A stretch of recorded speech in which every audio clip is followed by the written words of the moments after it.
азыр силер мэриянын алдынан кеттиңер, пока нар жагын алган жоксуңар. Оң жагын алуудасың.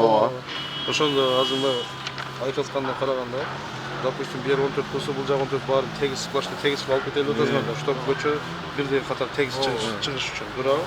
Бирок биздики көчө андай болбой атат фактически. Кээ бир жери узкий, кээ бир жери широкий болуп атат да. Туурабы? Ооба.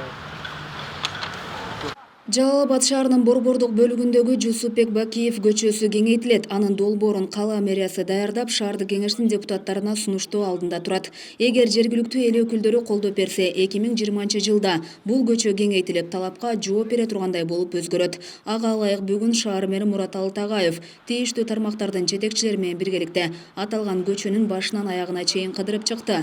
Долбоор даярдалып, кеңейтүү иштеринде көңүл буруучу жагдайлар талкууланды. Белгилей кетсек, жыл башында шаардык кеңештин депутаттары 2020-жылдын бюджетин бекитет. Биз азыр мына жер-жерлерде шаарыбыздын тургундары менен жолугушуп, быйылкы жыл ичинде аткарган жумуштарыбыз боюнча отчетубузду берип атабыз. Андан сырткары, Кудай буйрса, 20-жылдын ошол бюджеттин долбоорун кароонун алдында 20-жылы Жалал Абад шаарында кандай бир өзгөрүүлөр болот, кайсы бир көчөлөргө жаңы тротуар, жаңы көчөлөрдү кеңейтүү же жаңы көчөлөрдү ачуу боюнча бүгүн мына баягы ар бир тармактын жетекчилери менен жеринде көрүп талкуулап атабыз. Анын бири эң негизги ушул шаарыбыздын баягы борбордук көчөлөрүнүн бири болгон мына Жусуп Бакиев атындагы көчө. Ушул көчөнү биз азыр 20-жылдын бюджетине киргизип, Кудай буйрса, шаардык кеңештин депутаттарына шаардык кеңешке сунуштайлы деп атабыз.